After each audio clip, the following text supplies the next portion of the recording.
Hola, hola a todos mis queridos estudiantes y a toda la youtuber audiencia que sigue el canal. Como siempre les habla la profesora Mariel Sahil. Hoy nos sumergiremos en un tema de suma importancia, no solo por su impacto clínico, sino también por sus implicaciones sociales y epidemiológicas. Vamos a hablar del virus de la inmunodeficiencia humana o VIH. Este patógeno no solo representa un desafío de salud pública global, sino que además es uno de los modelos de estudio más sofisticados en virología. ¿Por qué? Bueno, por su capacidad de evadir el sistema inmunológico, de destruirlo, porque ya vamos a ver todo lo que hace, y de integrarse permanentemente en el genoma del huésped. Entonces, bueno, vamos a comenzar la clase y vamos a comenzar hablando en relación a la clasificación y a su estructura. Fíjense, el VIH es un retrovirus y también es un lentivirus, es decir, pertenece a la familia Retroviridae y al género lentivirus. Esto significa que es un virus lento, ¿ok? Lo del lentivirus es aludiendo a la larga incubación de la enfermedad y lo de retroviridae, pues viene dado por una característica muy particular que tiene este virus, que es que tiene una transcriptasa inversa que le sirve para cambiar su ARN a ADN. Pero bueno, vamos a ir poco a poco, ¿ok? En relación a la clasificación, tenemos que el VIH hay dos tipos, el VIH-1 y el VIH-2. ¿Ok? El 1 normalmente es el más frecuente, es el más común y es el más virulento. El tipo 2 es predominantemente más, se da en África Occidental y tiene una progresión más lenta. En el caso del VIH-1, este se divide en grupos. Tenemos el grupo M, O y N, siendo el grupo M el más prevalente y el que se clasifica en 11 subtipos. Esos 11 subtipos van desde la A hasta la K. Bueno, aquí es fundamental comprender, chicos, que el VIH no es una entidad estática. ¿Por qué? Bueno, porque tiene una alta tasa de error cuando se replica. Esto lo que hace es que genera una enorme diversidad genética conocida como cuasi especies. Y bueno, como lógicamente esto es lo que ha dificultado la creación de vacunas y también ha favorecido la resistencia a fármacos. En cuanto a cómo es la simetría y cuáles son las partes estructurales de este virus, bueno, tenemos que realmente su estructura es bastante compleja. Si bien la cápside interna tiene una simetría icosaédrica, es decir, es como un cono truncado prácticamente, el virión completo es pleomórfico debido a su envoltura lipídica.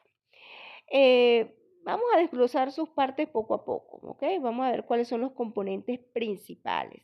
Vamos a verlo desde el exterior hacia el interior. Fíjense, lo más externo que tiene es su envoltura y esa envoltura es la capa más, como ya lo dijimos, la capa más externa del virus que es derivada de la membrana celular de la célula huésped al momento de la gemación, es decir, cuando sale de la célula. Contiene esta envoltura unos elementos importantes a recordar que son las glicoproteínas virales. Estas, las que quiero que, o sea, que se van a aprender son dos que son muy importantes. La glicoproteína o glucoproteína 120, que la llamamos glicoproteína de superficie. Esta es la más externa y se encarga del reconocimiento inicial y la unión a la célula huésped. Específicamente, este receptor, esta glicoproteína se va a unir a un receptor que se llama CD4, que está presente en los linfocitos T. ¿Sí? ¿Recuerda los linfocitos T, CD4? Bueno, Sin embargo, este receptor CD4 no solamente está en los linfocitos T, también pueden estar presentes en macrófagos y en células dendríticas, es decir, que el virus tiene la capacidad de unirse a todas estas células que tienen ese receptor. Pero esa unión no es suficiente porque el virus necesita un correceptor. Entonces, aquí es donde entra en juego la otra glicoproteína que se encuentra en esa envoltura, pero que esta la vamos a llamar glicoproteína transmembrana, que es la GP41. ¿Ok? Entonces ya tenemos la glicoproteína de superficie, que es la 120, y la de transmembrana, que es la 41. Esta GP41 va a experimentar cambios conformacionales que van a mediar la fusión de la envoltura viral con la membrana celular del huésped, permitiendo así la entrada del núcleo viral al citoplasma.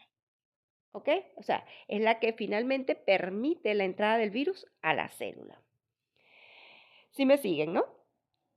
En relación a los correceptores, es decir, ese sitio donde se va a unir la GP41, dentro de los más importantes tenemos el correceptor CCR5 o también llamado receptor de quimiosinas tipo 5 y el CXCR4 o también llamado receptor de quimiosinas tipo 4.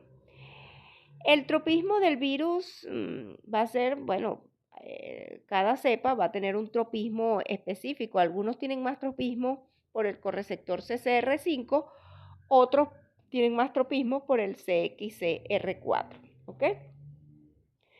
En el caso de el R5, o sea, las cepas R5 van a tener más tropismo por macrófagos y utilizan más el CCR5. Son los predominantes de la infección generalmente primaria y se encuentran en la mayoría de los infectados, ese tipo de cepas. En el caso de las cepas X4 o aquellos que tienen tropismo por el correceptor CXCR4, más que todo son los linfocitos y suelen aparecer en etapas más tardías de la enfermedad y se asocian con una progresión más rápida hacia el SIDA, ya que, bueno, infectan predominantemente, obviamente, la célula más emblemática de esta enfermedad, que es el linfocito T. Y también tenemos algunas cepas que tienen un tropismo dual, ¿ok? Virus de tropismo dual. ¿Qué quiere decir esto? Dual o mixto, ¿no? Es lo mismo.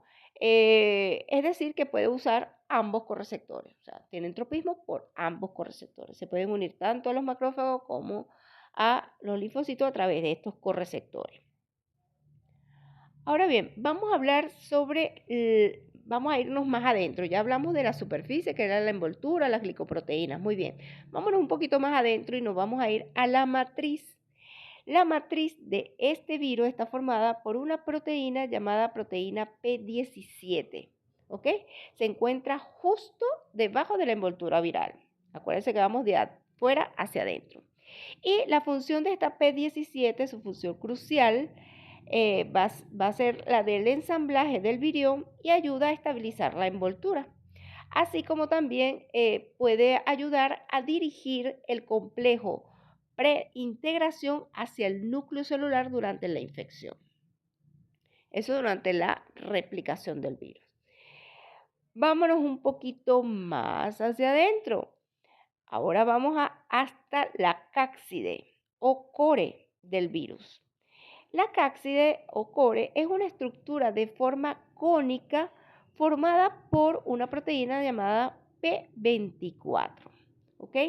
Van a recordar esta proteína porque es la principal, digamos, de este virus. La principal proteína, por supuesto, de la cápside. Y encierra y protege al genoma viral y a las enzimas esenciales que están más hacia el centro. ¿Ok?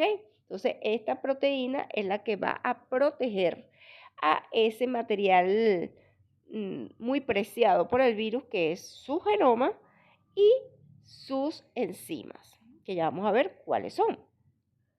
Porque después de esa cápside viene precisamente lo que llamamos núcleo o complejo ribonucleoproteico, que está dentro de esa cápside, digamos que es el corazón del virus, ¿ok? Entonces, allí que se encuentran? Se encuentran dos copias idénticas del genoma de ARN, que va a ser monocatenario y de sentido positivo. Pero en vez de ser una, son dos, ¿ok? Dos copias idénticas de ese genoma de ARN. Pero junto a este ARN se encuentran las enzimas virales, que son cruciales para la replicación. Entre ellas tenemos la transcriptasa inversa. La transcriptasa inversa tiene como función convertir, fíjense, oigan bien, el ARN viral en una cadena de ADN complementaria. Y luego este ADN complementario se va a convertir en un ADN de doble cadena. Y la otra enzima que está acompañando a la transcriptasa inversa es la integrasa. ¿Qué hace la integrasa? Bueno, su nombre lo indica. Una vez que el ADN proviral de doble cadena se forma, la integrasa es la enzima encargada de insertarlo de forma permanente en el genoma del ADN de la célula huésped. ¿Están entendiendo, no? Integra, por eso se llama integrasa, integra ese ADN al ADN del huésped. En este caso, al ADN de la célula que está infectando. Otra de las enzimas que se encuentran allí también acompañando a estas dos es la proteasa.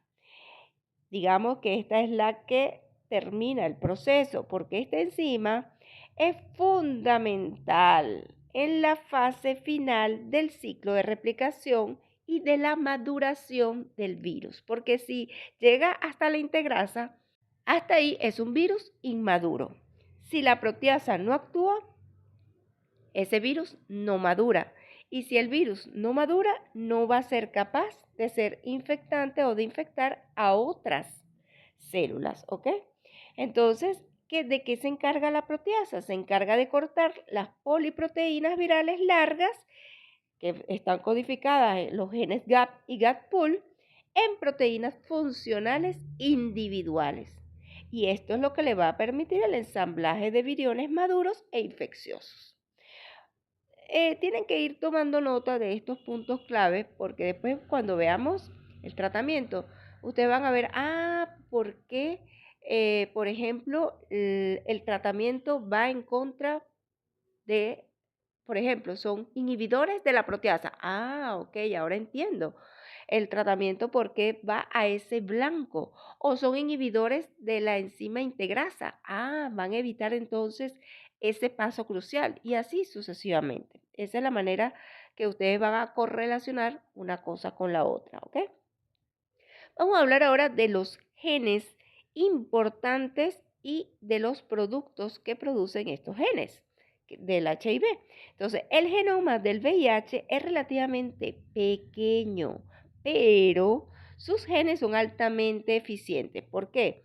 Bueno, porque van a codificar proteínas estructurales, enzimas y también proteínas reguladoras que van a modular la replicación viral y también la interacción con la célula huésped.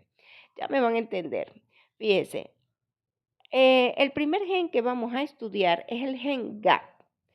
Ustedes lo van a recordar así, como el gen específico de antígeno o el grupo específico de antígeno, porque eso es lo que significa GAP, ¿no?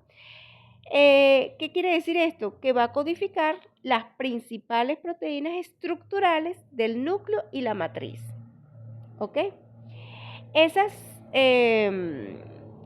esas proteínas van a provenir o se traduce, mejor dicho, como una poliproteína, con una poliproteína precursora que se llama P55, que una vez que es clivada, se van a producir las diferentes antígenos importantes del virus. Entre ellas, como ya lo dijimos, la más importante de la cápside, la P24. Pero también ese gen codifica para la P17 y para la P7. Todas ellas salen de esta P55, que es la poliproteína precursora, ¿ok? Ella se cliva y forma la P24, la P17 y la P7. ¿Sí se entiende, verdad?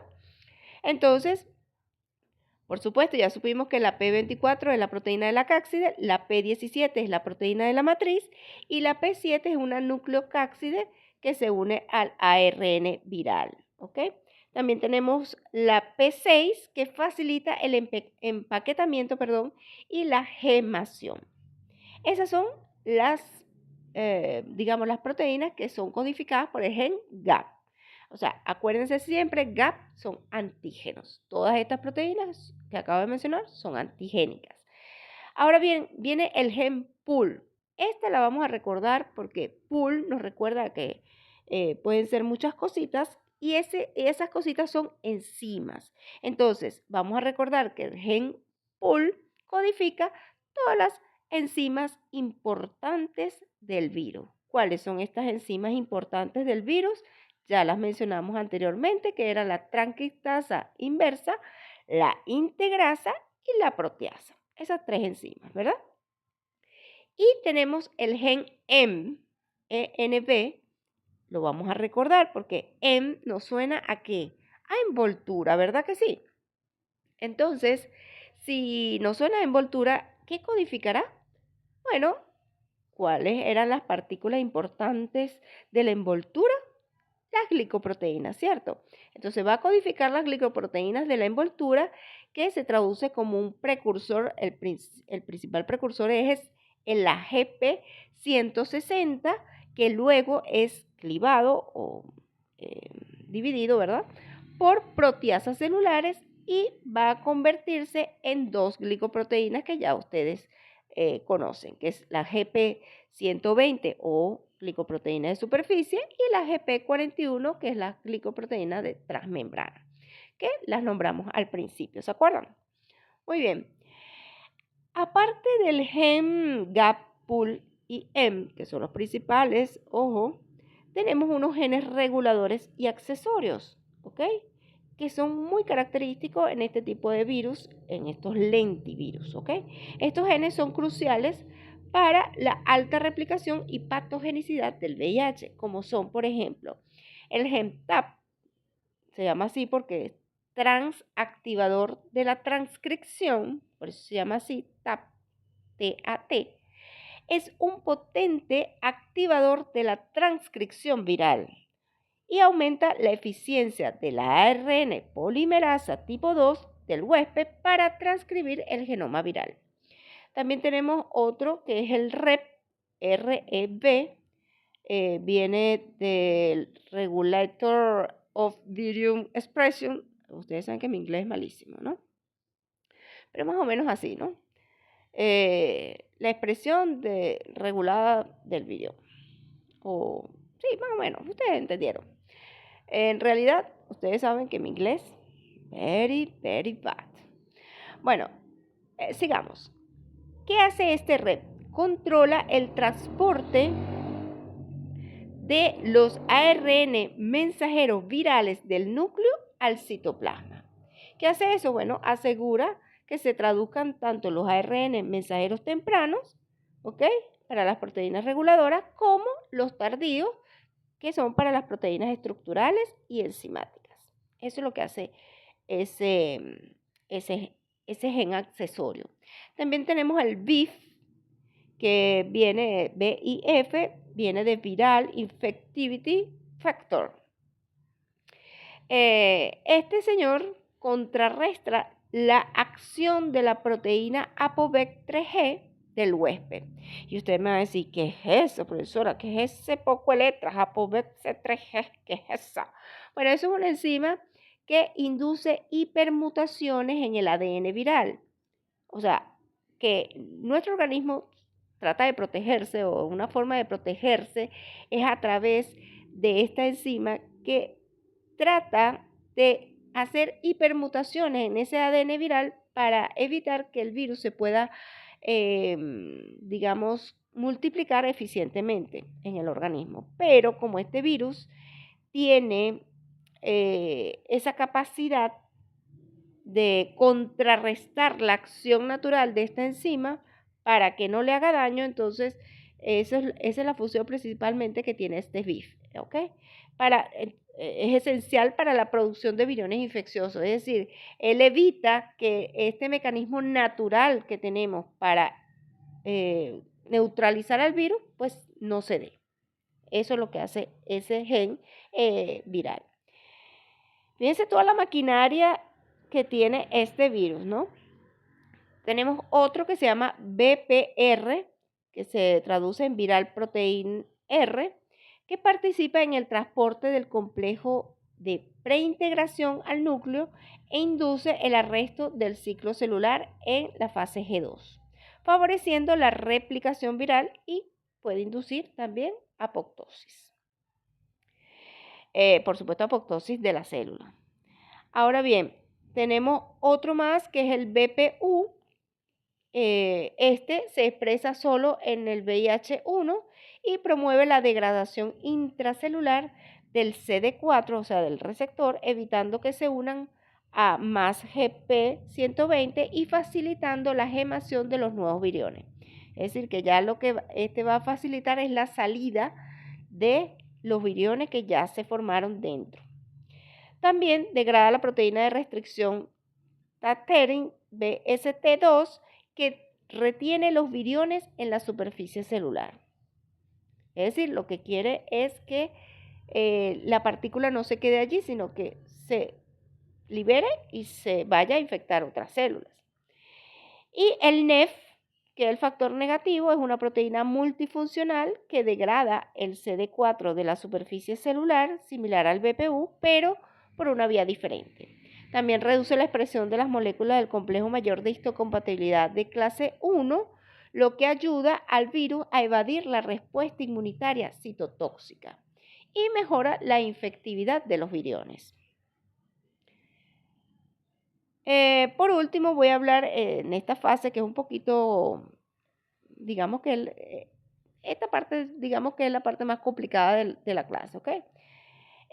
Vamos a hablar del TLR, que aunque el TLR no son genes virales, ¿ok? Es importante mencionar porque son receptores de reconocimiento de patrones de la inmunidad innata que detectan componentes microbianos. Entonces, el ARN viral del VIH puede ser reconocido por las TLR7 y la TLR8, que son endosomales, lo que podría desencadenar una respuesta inmune. Sin embargo, el VIH, como ha evolucionado y ha evolucionado mecanismos para evadir o modular esta activación, entonces genera una activación inmunitaria crónica disfuncional en lugar de una respuesta protectora eficiente. Entonces, esta activación crónica es clave en la patogenia para que se vaya disminuyendo la funcionabilidad del sistema inmunológico, que eso lo vamos a ver más adelantico, ¿ok? Entonces, bueno, la parte más engorrosa, digamos que la acabamos de terminar, que es la explicación de la función de todo y cada uno de los genes y de los genes accesorios. Especialmente los genes accesorios son los que son un poquito más complicados. Pero me interesa que se graben los principales, cuando hablamos del GAP, PUL y M, ¿ok? Vamos a hablar ahora de la replicación viral del VIH y lo vamos a ir viendo paso a paso, el ciclo completo, ¿ok? Lo vamos a ir viendo meticulosamente para que lo vayan entendiendo. La primera parte es la unión, ¿cierto?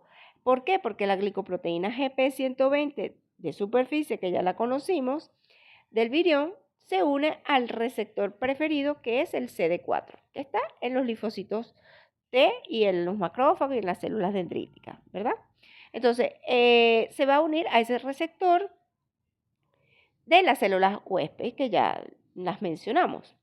Luego tenemos la counión o la unión al correceptor, que ya lo mencionamos también, tras la unión al CD4 de la GP120, ¿qué va a pasar? Va a cambiar su conformación exponiendo sitios de unión para un correceptor, que es el caso de la CCR5 o la CXCR4, que son los correceptores, a través de la glicoproteína de fusión, que es la GP41. Entonces, el tercer paso sería la fusión, ¿sí? Que es la unión al correceptor, que va a provocar un cambio conformacional en la GP41, lo que induce la fusión de la envoltura viral con la membrana plasmática de la célula huésped. Sí me doy a entender, ¿verdad? Facilito. Unión al receptor, luego unión al correceptor y luego fusión. Fácil. Una vez que se da la fusión, ¿qué hace el virus? Entra a la célula y viene la desencapsidación. Es decir, el virus se desviste dentro de la célula. Entonces, el núcleo viral, que es el que contiene el genoma de ARN, ¿se acuerdan? Y las enzimas virales, entran al citoplasma de la célula o quedan expuestos en el citoplasma de la célula. ¿Cómo sucede esto? Bueno, la cápside se desintegra, por eso se llama desencapsidación, y liberan al ARN y a las enzimas. ¿Qué pasa después? Luego viene la transcripción inversa, es decir, lo que habíamos hablado de que la enzima transcriptasa iba a utilizar a ese ARN viral como molde para sintetizar una cadena de ADN complementaria. ¿Se acuerdan? Ahora, luego, esa cadena de ADN complementaria se usa como molde para sintetizar una segunda cadena de ADN. Y ya allí hemos formado un ADN proviral de doble cadena. Y ya estamos en presencia de un provirus. Luego viene el paso de la integración. Ese ADN proviral de doble cadena es transportado al núcleo de la célula. Allí la enzima integrasa corta el ADN del huésped y el provirus se inserta permanentemente, escúchenme bien, en el genoma cromosómico del huésped, ¿sí? En este punto, el virus es un provirus y la célula está permanentemente infectada, ¿ok? Entonces, es aquí cuando, una vez que ya tenemos el virus, el ADN del virus insertado en el ADN de la célula, entonces ya ahí tenemos nuestro provirus. Ahora bien, viene la transcripción. Cuando la célula huésped se active, porque ella puede quedar ahí latente, ¿oyeron? Ahí puede quedar latente por mucho tiempo, incluso años. Pero cuando esa célula se active, su ARN polimerasa 2 comienza a transcribir el ADN proviral para formar el ARN viral otra vez. Este ARN se puede procesar de varias maneras, como genoma para los nuevos viriones, como ARN mensajero para proteínas estructurales y enzimas virales, ARN no empalmado o parcialmente empalmado. También como ARN mensajero para proteínas reguladoras, es decir, ARN mensajeros totalmente empalmados. Luego viene la traducción, que es donde los ribosomas de la célula huésped traducen el ARN mensajero viral en largas poliproteínas virales, por ejemplo, la poliproteína GAP, PUL y M. Luego viene lo que llamamos nosotros procesamiento, que es donde la proteasa viral entra en acción, cortando las poliproteínas largas en proteínas funcionales más pequeñas e individuales, como la P24, la P17, la RT, que es la transcriptasa reversa, la integrasa, etc. Este paso es esencial para la maduración de los viriones, o sea, hasta que la proteasa no actúa, esa partícula viral formada no es infectante. Mientras sea inmadura, no es infectante. Se vuelve infectante cuando madura, es decir, después de la acción de la proteasa. Por último, viene el ensamblaje y la gemación. ¿Qué quiere decir esto? Bueno, ya tenemos todas las partes, ahora vamos a armar este rompecabezas. Las proteínas virales recién sintetizadas y las dos copias del ARN genómico se ensamblan cerca de la membrana plasmática de la célula y el complejo viral brota de la célula adquiriendo su envoltura lipídica, donde va a encontrar a la glicoproteína 120 y la GP41 de la membrana celular del huésped, porque se formaron y las están esperando ahí en la membrana celular. Al mismo tiempo o inmediatamente después de la gemación, la proteasa viral completa su trabajo haciendo que el virión sea infeccioso. Es decir, aquello que todavía no se había clivado, pues ahí se va a clivar. Ahora vamos a hablar del mecanismo de transmisión del VIH. El VIH se transmite fácilmente, pero para ello requiere el contacto de fluidos corporales específicos que contienen el virus en una concentración que tiene que ser suficiente, ¿cierto? Entonces, las vías principales para el contagio es el contacto sexual sin protección, esa digamos que es la vía de transmisión más común o más frecuente, y ocurre a través de relaciones sexuales, bien sean vaginales, anales o también orales, ¿ok? Sin el uso adecuado de preservativos. Ahora, la presencia de otras infecciones de transmisión sexual u otras lesiones en la mucosa va a aumentar el riesgo de que se pueda dar la transmisión del VIH. También otra vía es el contacto con sangre infectada, es decir, uso compartido de agujas o jeringas, principalmente esto lo hacen los usuarios de drogas intravenosas, también por transfusiones de sangre o productos sanguíneos contaminados, aunque esto es extremadamente raro, debo decirlo, por lo que actualmente pues llevan controles muy estrictos de estudios de esas sangres que son donadas para las transfusiones. Pero bueno, hay que mencionarlo porque se ha dado el caso, ¿no? En la historia. También exposición ocupacional, por ejemplo, accidentes con objetos punzocortantes contaminados con sangre, por ejemplo, aguja, bisturí, sobre todo en el ambiente sanitario, tanto los médicos, las enfermeras, personal de laboratorio, todo este tipo de personas que manipulan este tipo de cosas están en riesgo de una transmisión ocupacional. También los odontólogos, ¿ok? Tienen este problema. Y otra vía es la transmisión vertical, es decir, de la madre al hijo. Esto puede ocurrir en 3 momentos. ¿Cuáles son estos momentos? Durante el embarazo, ¿ok? A través de la placenta, durante el parto vaginal, por exposición a sangre y secreciones cérvico-vaginales de la madre, o durante la lactancia materna, a través de la leche materna, obviamente. Es importante destacarles en este punto crucial, ¿verdad? Que con el tratamiento antirretroviral nosotros podemos evitar eh, este último riesgo. O sea, si la madre está en tratamiento efectivo, el riesgo de transmisión vertical se reduce drásticamente a menos del 1%. ¿Ok? Entonces, eso es importante. Bueno, ahora les voy a explicar cuáles no son formas de transmitirse el VIH.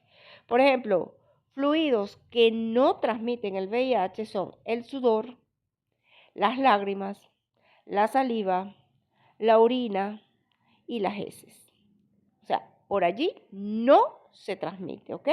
Por lo tanto, el VIH no se puede compartir por compartir un utensilio, por beso, por un abrazo, por la picada de un mosquito, por contacto casual con una persona, por darle la mano, por ejemplo, a una persona que tenga VIH, ¿ok? Nada de eso. Entonces, eso es importante que lo sepan porque hay muchos ignorancia, muchos enigmas. Entonces, por eso es el rechazo, la discriminación con las personas que están infectadas, porque las personas piensan que hasta por un abrazo se pueden contagiar y no es cierto. Vamos a hablar ahora de la patogenia y la patología. Fíjense, la patogenia del VIH, digamos que es un equilibrio dinámico entre lo que es la replicación viral y la respuesta inmune del huésped. Esto, bueno, es como diríamos, como un desenlace que se va a dar. Casi siempre es un desenlace fatal si no se interviene, es decir, si no hay un tratamiento. Porque si estamos diciendo que prácticamente es una guerra entre lo que es la replicación del virus y la respuesta inmune, si no hay tratamiento, la replicación cada vez va a ser mayor, va a haber más carga viral y el sistema inmunológico cada vez se va a deprimir más. Entonces, lo que hay que evitar es que el virus no se replique tanto y que el sistema inmunológico se mantenga lo más sano posible. Ya sabemos que la célula blanco del VIH es toda aquella célula que tenga el receptor CD4. La principal célula es el linfocito T, CD4. Y son las células pues, principales que se van a destruir de forma progresiva y es la que va a conducir a la inmunodeficiencia. También tenemos, como dijimos, los macrófagos y las células dendríticas, que más que todo actúan como reservorios virales y pueden transportar el virus a los tejidos linfoides. También la microglía y, va a funcionar pues porque en el cerebro contribuye, vamos a decir, que a la neurotoxicidad, porque también es capaz de llegar a esa célula. Ahora, ¿cuáles son los mecanismos o qué es lo que realmente el virus hace? Bueno, lo primero es el efecto citopático directo, es la destrucción de esas células que tienen ese receptor CD4. La replicación viral activa dentro del linfocito TCD4 va a llevar generalmente a la lisis o a una apoptosis inducida de las células infectadas. ¿Ok? Inclusive también de células no infectadas pueden ser inducidas a la apoptosis o muerte celular programada por diversos mecanismos. Ya vamos a ver esto. Por ejemplo, la lisis mediada por células T citotóxicas. Aunque estas células intentan eliminar las células infectadas, la destrucción excesiva de linfocitos TCD4 termina siendo más bien perjudicial. O sea que el sistema inmunológico, tratando de mejorar la situación, muchas veces lo que hace es empeorarla. ¿Ok? Porque en esa destrucción a veces destruye también células sanas. Formación de sinsitios. Esto es muy importante porque las células infectadas pueden fusionarse con células no infectadas a través de la unión de la glicoproteína 120 y el receptor CD4, formando grandes células multinucleadas que eventualmente van a morir todas. O sea, por eso es que dice que mueren las infectadas y las no infectadas también. ¿Ok? Por eso es que se dice que mueren las infectadas y las no infectadas también. Otra cosa es la activación inmunológica crónica. Como el VIH va a inducir una activación constante del sistema inmune, es como decir que lo agota, ¿ok? Lo agota. Entonces, esto lleva a un estado proinflamatorio crónico que contribuye al daño en órganos y sistemas. Es decir, esto ocurre inclusive en personas que tienen carga viral controlada. Es constante esa activación y por tanto el sistema inmunológico llega a un momento en que ya no da más. Ahora bien, tenemos lo que son ahora vamos a hablar de las manifestaciones clínicas. Como ustedes saben, bueno, la historia natural de la infección por VIH sin tratamiento, vamos a hablar sin tratamiento, se divide típicamente en fases. ¿Ok? Vamos a hacernos la idea de que tenemos un paciente al cual no se va a tratar y vamos a estudiar sus tres fases. Fase aguda, que es la fase de la infección primaria, digámoslo, ¿no? Esta va a ocurrir entre 2 a 4 semanas post exposición al virus en un 40 a 90% de los individuos que han sido expuestos al virus, ¿ok? Digamos que el paciente va a presentar un cuadro similar a un síndrome de mononucleosis o un síndrome gripal, cualquiera. Es decir, va a tener fiebre, va a tener linfadenopatías, va a tener inflamación de ganglios, va a tener faringitis, puede tener un exantema cutáneo, puede tener mialgias, artralgias, cefalea, ¿ok? Y hay una alta carga viral en esta etapa y una caída transitoria de los CD4. eh, y también podemos decir que esta etapa viene siendo la etapa de mayor infectividad. O sea, esta etapa es crucial si se tiene relaciones. En esta etapa, lo más seguro es que va a transmitir el virus. Luego viene lo que es la fase crónica, asintomática o de latencia clínica, es decir, que esta persona que ya se infectó, que pasó por este proceso, digamos, gripal, que pasó desapercibido con todos estos síntomas, luego se cura y empieza a ser asintomático, está en una fase de latencia clínica que puede durar de 2 a 10 años aproximadamente. Imagínense, hasta 10 años sin tener ni la menor idea de que dentro de sí tiene el VIH. Este paciente, por lo tanto, no va a presentar síntomas, solo puede tener algunas que otras linfadenopatías persistentes, que pueden ser generalizadas, y el virus, aun cuando está semidormido, se sigue replicando en los tejidos linfoides y en los linfocitos TCD4 van a ir disminuyendo, pero de una manera tan sutil, lentamente, ¿ok? Sutil y lento, pero progresivo. Para luego caer en la fase 3, que es la fase sintomática, digamos, temprana, que vendría siendo, según la categoría del CDC, ya lo vamos a hablar más adelante, esa categoría sería la categoría B. A medida que los CD4 van disminuyendo, generalmente entre 200 y 500 células por milímetro cúbico, aparecen síntomas y codificaciones relacionadas con la inmunodeficiencia, pero que no son definitorias de SIDA, ¿ok? Ejemplo de esto tenemos la candidiasis orofaringia, o también puede ser candidiasis vaginal, ¿ok? Recurrente, leucoplasia, fiebre prolongada, inexplicable, diarreas crónicas, pérdida de peso moderada, la aparición de herpes zóster recurrente, púrpura trombocitopénicas, idiopáticas, etc. Y finalmente viene lo que es la etapa SIDA, que es la etapa del síndrome de la inmunodeficiencia adquirida. Aquí ya estamos hablando de la última etapa de la enfermedad o categoría C, según la clasificación del CDC.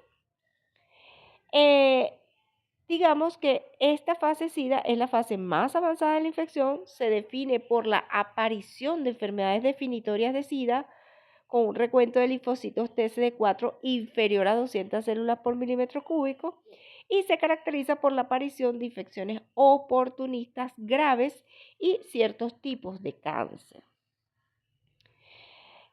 Para que entiendan mejor esto, vamos a hablar ahora de la afectación del VIH sobre sistemas y órganos. Y también más adelante voy a hablar de esto, de las enfermedades oportunistas y del cáncer y la relación con el VIH, por supuesto. Entonces, la inmunosupresión y la inflamación crónica afectan prácticamente, sin mentira ninguna, todos los sistemas. Vamos a empezar por hablar por el sistema inmune, obviamente, que es el principal, la destrucción de los linfocitos TCD4. Hay disfunción de macrófago, hay eliminación de células B, linfadenopatía, esplenomegalia, etc. Si hablamos del sistema nervioso central, pues también tiene una afectación directa por el VIH y puede causar encefalopatías asociadas al VIH, que puede progresar a demencia, puede producir meningitis aséptica, mielopatía vacular, neuropatía periférica, o sea, todo esto. Como les decías, obviamente el paciente VIH va a ser afectado por infecciones oportunistas del sistema nervioso central, como por ejemplo la toxoplasmosis cerebral, la criptococosis meningia, la leucoencefalopatía multifocal progresiva, que es causada por un virus llamado virus JC, y también podemos tener afectaciones dermatológicas. ¿Cuáles son las afectaciones dermatológicas en pacientes VIH? Bueno, que también están relacionados con algunos con problemas oncogénicos, por ejemplo el sarcoma de Kaposi, que ya lo estudiamos en la familia herpes viridae, ¿se acuerdan? Causado por el herpes virus tipo 8. También pueden ser afectados por herpes simple, o sea, va a haber crisis pues de aparición de reaparición del herpes simple. Acuérdense que los herpes quedan latentes y que se reactivan, y por eso también puede aparecer zóster, que puede ser diseminado o recurrente. Aparecen también moluscos contagiosos, o puede el paciente afectarse con candidiasis mucocutáneas, con psoriasis exacerbada, con dermatitis seborreica. O sea, a nivel dermatológico también es bastante amplio lo que el paciente puede experimentar. En el sistema gastrointestinal, el esófago se puede ver afectado con una candidiasis esofágica o esofagitis por citomegalovirus o herpes. El intestino se puede ver afectado con diarreas crónicas o severas por patógenos oportunistas tipo Cryptosporidium, Microsporidium, isosporas, por ejemplo el Isospora belli, citomegalovirus, Mycobacterium avium, complejo Mycobacterium avium. Todo esto que puede llevar a síndrome de mala absorción y síndrome de desgaste. A nivel respiratorio, el paciente VIH puede experimentar neumonías por neumocistis girovesi, ¿ok? Infecciones oportunistas pulmonar por tuberculosis, que puede ser pulmonar o extrapulmonar, ¿ok? Puede tener también infecciones bacterianas recurrentes, tipo neumonías por Streptococcus pneumoniae o Haemophilus influenzae, o también puede tener neumonitis intersticial linfoide. A nivel renal, puede sufrir de nefropatías asociadas al VIH, una glomerulopatía que puede progresar a insuficiencia renal. A nivel hematológico, puede sufrir de anemia, leucopenia, neutropenia, linfopenia, trombocitopenia, o sea, puede sufrir una cantidad de cambios hematológicos importantes. A nivel cardiovascular, podemos tener cardiomiopatías dilatadas, pericarditis, hipertensión pulmonar. Y bueno, en cuanto a las infecciones oportunistas, que ya les he mencionado varias, y el cáncer, las infecciones más frecuentes, digámoslo así, y que pueden causar mayor mortalidad en estos pacientes son la neumonía por neumocistis girovesi. Ya esto sería, por ejemplo, en conteos de CD4 menor de 200 células por milímetro cúbico, toxoplasmosis cerebral, es decir, que haya reactivación de la toxoplasmosis gondii con CD4 menores a 100 células por milímetro cúbico, criptococosis, principalmente meningitis por Cryptococcus neoformans con CD4 menor a 100 también, retinitis o colitis por citomegalovirus en pacientes con CD4 menores a 50, infecciones por Mycobacterium avium complex en pacientes con CD4 menor a 50, candidiasis esofágica traqueal o bronquial definitoria de SIDA, histoplasmosis, coccidioidomicosis, criptoporidiosis, microsporidiosis, o sea, esto es para que ustedes vean pues que cuáles son todas y cada una de esas enfermedades oportunistas de la cual pueden ser víctimas. Entre los cánceres asociados al VIH, debido a la inmunosupresión y a la coinfección con otros virus que son de tipo oncogénico, tenemos, ya lo habíamos mencionado, el sarcoma de Kaposi, que es el cáncer más común en personas con VIH, ya lo dijimos, causado por el herpes virus tipo 8, y también tenemos el linfoma no Hodgkin, mayor riesgo especialmente los de alto grado, a menudo asociados con el virus del Epstein-Barr. que también incluye el linfoma primario del sistema nervioso central, cáncer de cervix invasivo, es decir, en mujeres asociadas con la infección por el virus del papiloma humano, pero que también tienen la condición definitoria de SIDA. Hay un aumento de riesgo para otros tipos de cáncer como el cáncer anal, cáncer en cabeza y cuello, también relacionados con BPH y algunos tipos de cáncer de pulmón o hígado. Entonces, como pueden ver, o sea, realmente lo que viene a matar al paciente son todas estas, cualquiera de estas enfermedades, bien las oportunistas o bien las oncogénicas. Antes de terminar la clase, quiero hablarles de la clasificación de pacientes según el CDC, que es el Centro para el Control y la Prevención de Enfermedades.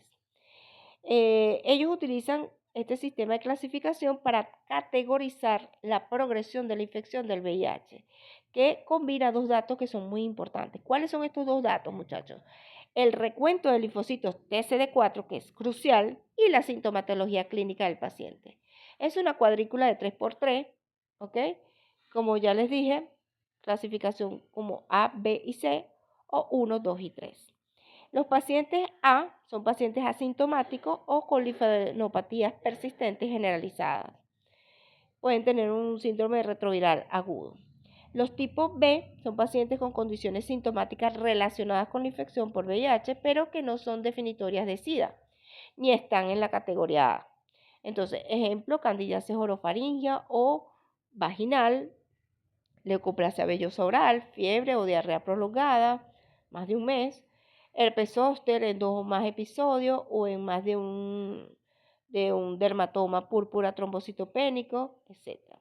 El tipo C son pacientes con al menos una de las condiciones definitorias de SIDA. Esto incluye las infecciones oportunistas graves o algún cáncer asociado de los que ya mencionamos, ¿ok?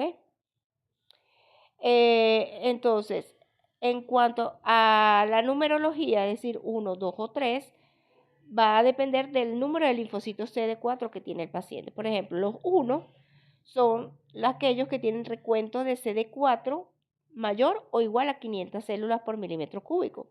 Los que tienen el número 2 son aquellos que tienen recuento de CD4 entre 200 y 499 células por milímetro cúbico. Y aquellos que tienen el 3 es un recuento de CD4 menor a 200 células por milímetro cúbico.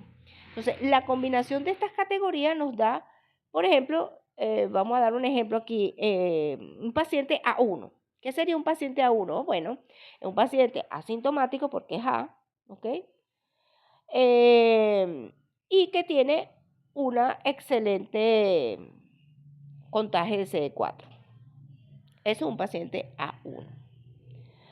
Ahora, vamos a ver, un paciente C3 sería un paciente SIDA con CD4 muy bajos. O sea, un paciente ya con alguna infección definitoria de SIDA y aparte de eso un CD4 demasiado bajo. O sea, la última etapa de la enfermedad. Vamos a hablar del diagnóstico actual en Venezuela. ¿Cómo diagnosticamos nosotros el VIH en Venezuela? Bueno, actualmente el tamizaje o el screening o la prueba de primera elección van a ser una ELISA de cuarta generación. Estas pruebas hoy día son muy valiosas porque detectan no solamente los anticuerpos contra el VIH-1 y el VIH-2, sino que también van a detectar la presencia del antígeno P24 del VIH, que ya sabemos que el antígeno P24 es la principal antígeno de la cápside. ¿Sí se acuerdan, verdad? Ok, entonces la detección del antígeno P24 permite un diagnóstico más temprano, incluso antes de que los anticuerpos sean plenamente detectables. Es decir, en el periodo de ventana. Anteriormente, como estas pruebas de ELISA no traían esta detección de la P24, muchas veces se podía dar falsos negativos. ¿Por qué? Porque todavía no habían aparecido los anticuerpos y no era capaz esta prueba de detectar a la proteína 24. Mientras que ahora las de cuarta generación, aun cuando el paciente todavía no tenga anticuerpos, pero sí va a detectar la proteína P24. Entonces, aquí se reduce mucho lo que era el periodo de ventana, que anteriormente era de 3 meses y ahora es de solo 15 días. Y si te da una prueba de screening, resulta positiva o reactiva, entonces hay que realizar una prueba confirmatoria para descartar los falsos positivos y asegurar que realmente sea un paciente que está infectado. Tradicionalmente en Venezuela y en otros países de la región se ha utilizado el Western blot para confirmar que existen pues realmente anticuerpos específicos contra diferentes proteínas virales, por ejemplo, contra la P24, contra la GP41 o contra la GP120 o 160. Un patrón, por ejemplo, específico de bandas va a confirmar la infección. Ahora, sin embargo, las guías actuales en muchos lugares y ahora también en Venezuela, aunque se sigue conviviendo con la prueba de Western blot, ahora nos estamos inclinando más hacia hacer 2 pruebas de ELISA de cuarta generación o pruebas rápidas de diferentes principios y una tercera discriminatoria para VIH1 y 2 que puede ser a través de inmunofluorescencia indirecta para confirmar. Entonces, si tenemos varias pruebas de varios fundamentos, digámoslo así, positivas, ya eso confirma. En fin, el objetivo de hacer varias pruebas es la confirmar que realmente el paciente presenta anticuerpos o antígenos con metodologías distintas. Y ya esto, si lo hace, pues es muy raro que vaya a ser una reacción cruzada. Dentro de las pruebas moleculares tenemos también la carga viral o la PCR proviral. Estas pruebas son cruciales en situaciones específicas. Por ejemplo, cuando queremos un diagnóstico temprano, por ejemplo, un bebé nacido de madres seropositivas, esta es una prueba importante ya que el bebé va a tener anticuerpos maternos, ¿verdad?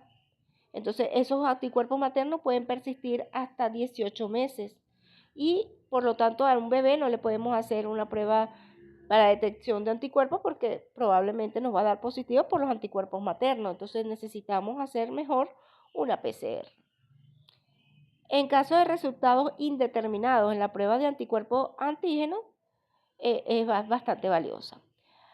Para evaluar la carga viral, la cantidad de virus en la sangre, que es fundamental para el seguimiento del tratamiento, porque esto es lo que nos va a decir si el paciente todavía está infectante o si está indetectable.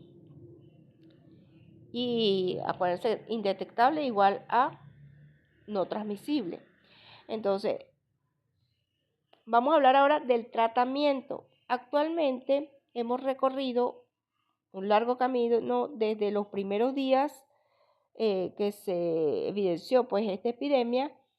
El tratamiento del VIH, digamos que ha evolucionado demasiado.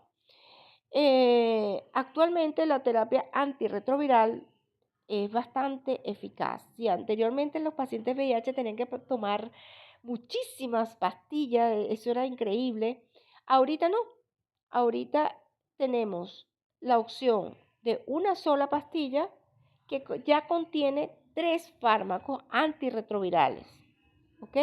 Y esos 3 fármacos, al menos 2 son de mecanismo de acción o de blancos diferentes. Esto se conoce como terapia combinada, ¿ok? Y el objetivo de esta terapia es atacar el virus en diferentes puntos de un ciclo de vida para evitar el desarrollo de la resistencia. Mientras más rápido tú puedas eliminar al virus, menos tiempo le das al virus de que cause o que se vuelva resistente. Entonces, actualmente el estándar de oro en muchos países y cada vez más aquí en Venezuela es el uso de formulaciones en una sola tableta al día que va a combinar varios fármacos a la vez. Esto, pues obviamente que simplifica enormemente el régimen y mejora la adherencia a la calidad de vida del paciente. O sea, el paciente prácticamente pues se adhiere bien al tratamiento, no se le va a olvidar porque es una sola pastilla y la tolera bastante bien. Eh, Entre las combinaciones más comunes que tienen, incluye el tenofovir, dixoproxil fumarato o tenofovir alafenamida, más entricitabina, más dolutegravir. Entonces, el objetivo primordial de este tratamiento antirretroviral es lograr que disminuya lo más que se pueda la carga viral, es decir, que se llegue a carga viral indetectable. Esto significa que la cantidad de partículas virales en la sangre es tan baja, pero tan baja, que es menor a 50 copias por mililitro de sangre y que los métodos de laboratorio pues, van a ser incapaces de detectarlas. Entonces, lo más revolucionario de este concepto es la implicación clínica y epidemiológica que tiene, porque ya dijimos que indetectable es igual a intransmisible. Y a esto tenemos que llegar con nuestros pacientes, a que sean indetectables, para que puedan llevar una vida prácticamente normal. Y aumentar, por supuesto, su calidad de vida. Con el tratamiento actual, las personas con VIH pueden llevar, como les dije, una vida normal y saludable. Van a tener una esperanza de vida comparable a la de la población general. O sea que ya con esto pues se previenen las infecciones oportunistas, se previene la aparición de los cánceres asociados, se mejora significativamente la calidad de vida, ¿ok? Cabe destacar que las madres seropositivas y en el embarazo o la lactancia, si una madre seropositiva tiene una carga viral indetectable al final del embarazo y durante el parto, gracias al tratamiento, puede tener un parto vaginal con un riesgo mínimo de transmisión al bebé. Y respecto a la lactancia materna, la situación es un poquito más compleja, va a depender de algunos protocolos de cada país, pero la Organización Mundial de la Salud y algunos países permiten la lactancia en madres con carga viral indetectable bajo estrictas condiciones y supervisión, dado el beneficio de la lactancia y si no hay acceso a fórmulas pues, más seguras. Sin embargo, en Venezuela el protocolo general, debido a la dificultad de asegurar la adherencia y el monitoreo, se desaconseja la lactancia materna en mujeres con VIH.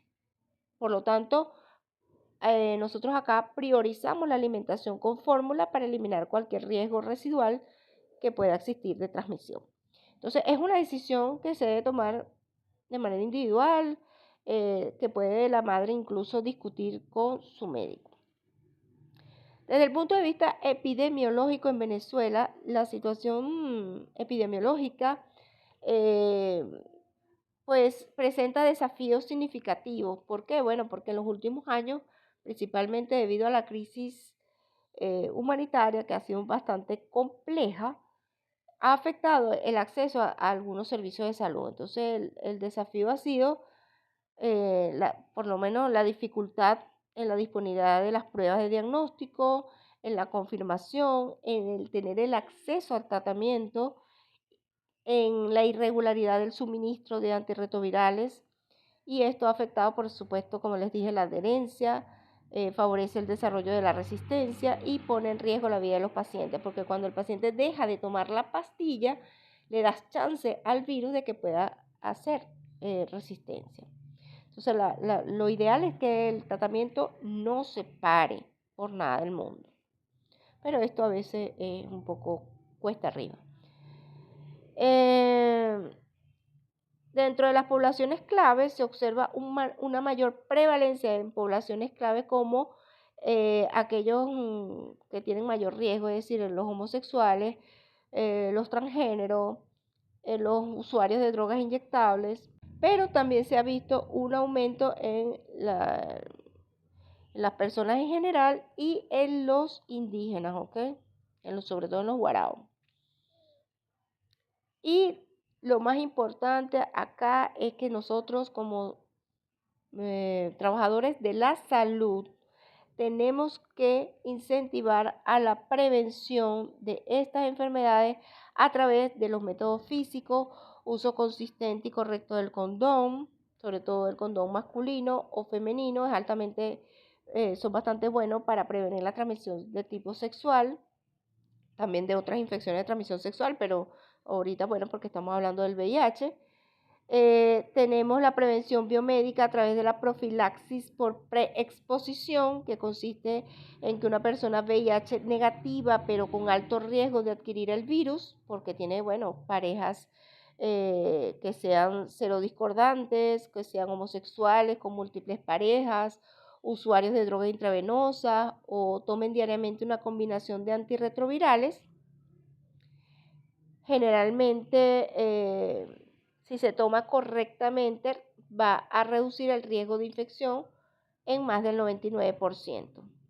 Tenemos la profilaxis post-exposición, que consiste en tomar antirretrovirales durante 28 días lo antes posible, idealmente en las primeras 72 horas después de una exposición potencialmente peligrosa al virus. Por ejemplo, una persona que ha tenido un accidente con una aguja infectada de un paciente VIH o que ha tenido relaciones sexuales sin protección con un paciente que tiene carga viral alta. Todo esto puede utilizar entonces un tratamiento como prevención. Ahora bien, como ya mencionamos anteriormente, un paciente con VIH con carga viral indetectable no transmite el virus por vía sexual. Por lo tanto, el tratamiento de las personas con VIH es una poderosa herramienta de prevención para también proteger a los demás. También es importante que se traten otras infecciones de transmisión sexual porque eso va a reducir el riesgo de adquirir y transmitir el VIH. Algo también importante es la circuncisión masculina. Reduce el riesgo de adquisición del VIH por vía heterosexual en hombres. Hacer un tamizaje universal de sangre efectiva para las transfusiones. Prevenir la transmisión vertical a través de un buen tratamiento antirretroviral en mujeres embarazadas con VIH es lo más recomendable. Y como reflexión final, vamos a decir que, bueno, de verdad que este tema nos lleva a reflexionar en que el VIH hoy no es una sentencia de muerte, ¿ok? Hoy es una condición de salud crónica que, como cualquier otra enfermedad como la diabetes o la hipertensión, lo que requiere es manejo médico, adherencia al tratamiento y un estilo de vida saludable. La ciencia nos ha dado herramientas poderosas para que las personas con VIH puedan llevar vidas plenas, vidas saludables y productivas, libres de la progresión de la enfermedad y con la certeza de que no van a transmitir el virus a sus parejas. Sin embargo, el virus del estigma y la discriminación, lamentablemente lo siguen viendo de esa manera y es lo que nosotros debemos cambiar. Nuestra labor como profesionales de la salud, muchachos, ustedes como futuros médicos y todo el personal de salud, no debemos limitarnos solamente al diagnóstico y al tratamiento del paciente, sino que también tenemos que educar a la población, ser empáticos y desmontar ese panorama tan horrendo que se tenía sobre el VIH. Debemos definitivamente ser agentes de cambio para crear un entorno donde las personas que tienen esta condición se vean apoyadas, se vean integradas, vivan libres de prejuicios. Entonces, bueno, chicos, esto ha sido todo por hoy. Yo sé que la clase ha sido un poco larga, pero era importante que, pues, habláramos detalladamente sobre todos estos puntos, ¿ok? Espero de verdad que les haya quedado claro. Cualquier duda, bueno, me la hacen llegar, por favor. Y bueno, por su atención, muchísimas gracias.